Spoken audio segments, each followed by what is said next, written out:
Hello everyone, welcome to Home of Politics. This is the best place to be. Please feel comfortable. I thank you for your subscription, for your comments, for your support, and please continue sharing my videos as you have been doing as many times as you can. Also remember to turn on the notification button so that you receive all my updates when I do them in time. Enjoy watching. My good Kenyans, we are aware about the scheduling of Azimio la Umoja delegation to dialogue with the Kenya Kwanza or the government, and this shows that they are very ready at least to handle and to settle the problems that are affecting Kenyans now.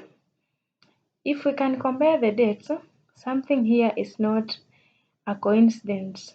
We see when the Azimio la Umoja coalition openly announced that they are ready to engage in a dialogue or a talk with the Kenya Kwanza government, it was on 31st of July 2023.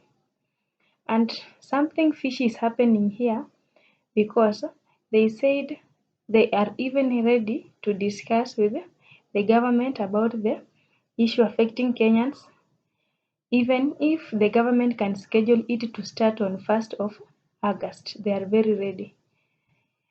On the other hand, Uhuru Kenyatta schedules to travel or to flee to the United Kingdom or the UK on 2nd of August 2023. This is something that should be looked into with keen and attention because these dates are just following each other. We see there is an issues of assurity from the Ministry of Foreign and Diaspora Affairs, State Departments of Foreign Affairs. I will read. The Ministry of Foreign and Diaspora Affairs of the Republic of Kenya presents its compliments to the British High Commission in Nairobi and has the honor to inform that the family of the former President Honorable Uhuru Kenyatta intends to travel to the United Kingdom on 2nd August 2023. The ministry therefore requests the assistance of the esteemed High Commission in facilitating issuance of the entry visas in the following members of the former president family: Jomo Kenyatta, Fiona Achiola Kenyatta.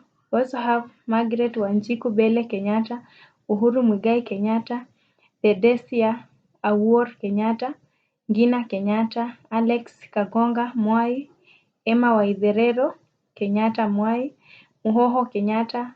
We also have Emma Waitherero Kenyatta.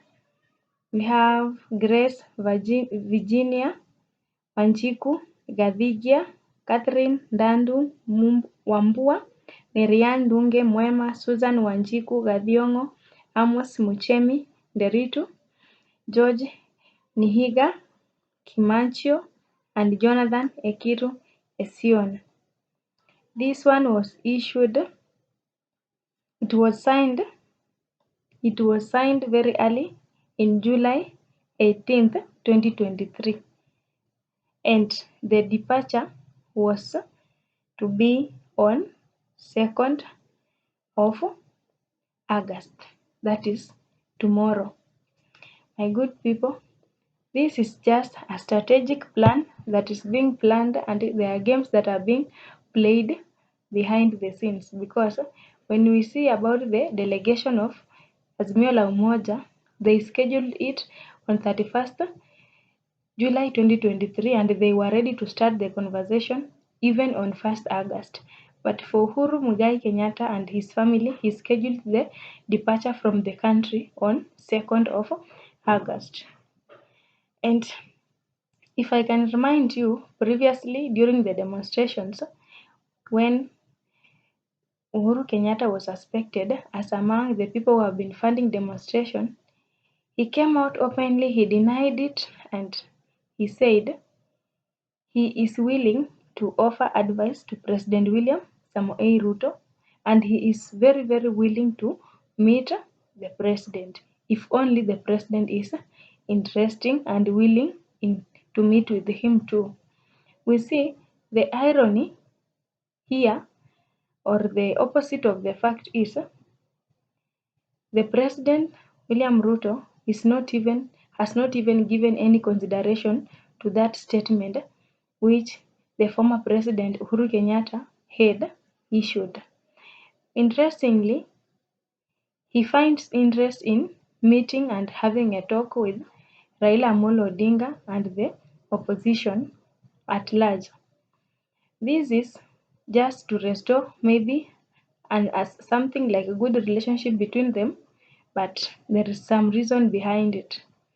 Why do you think the president did not consider the fact that the former president Uhuru Kenyatta had shown interest in talking to him, offering him advice because he is the former president and he can give guidance and advices where necessary.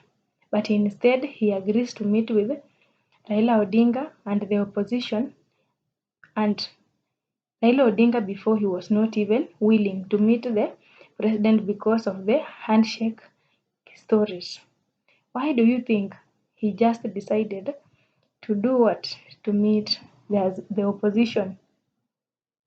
Things are happening here, but they are not coincidence because in politics everything has a meaning and everything has been planned. If I may ask, why do you think Uhuru Kenyatta Muigai and his family that I have just mentioned their name, they're almost 16, they are trying to flee or to travel to the UK only after the opposition have decided to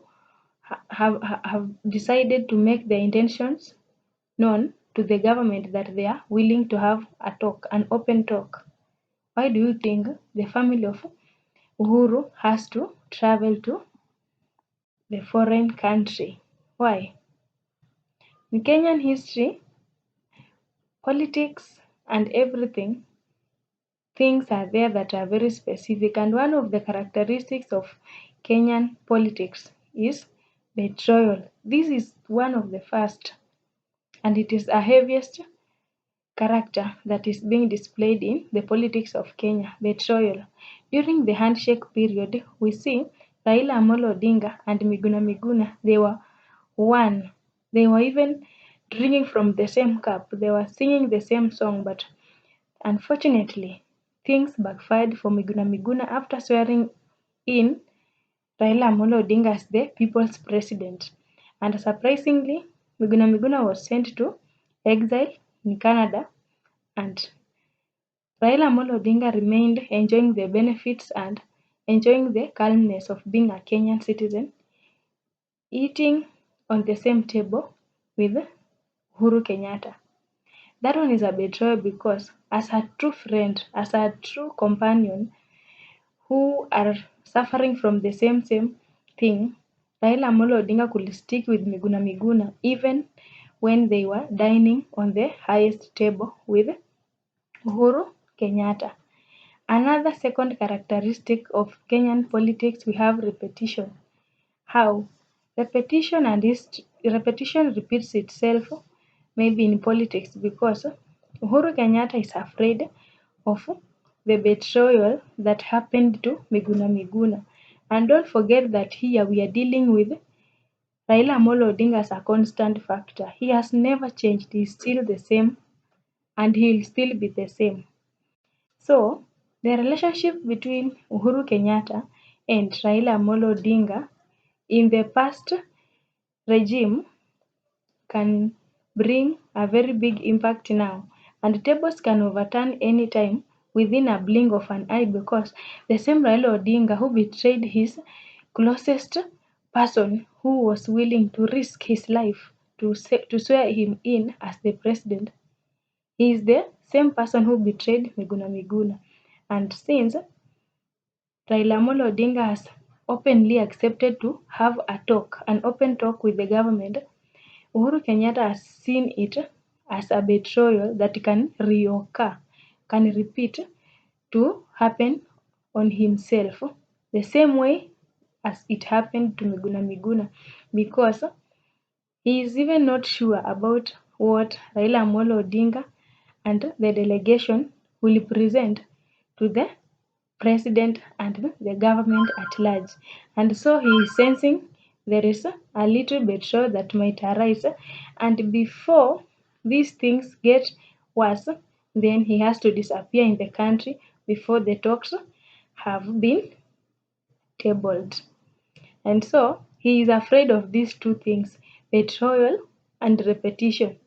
When we talk about repetition, the betrayal can repeat itself on Uhuru Kenyatta the same way it happened to Miguna.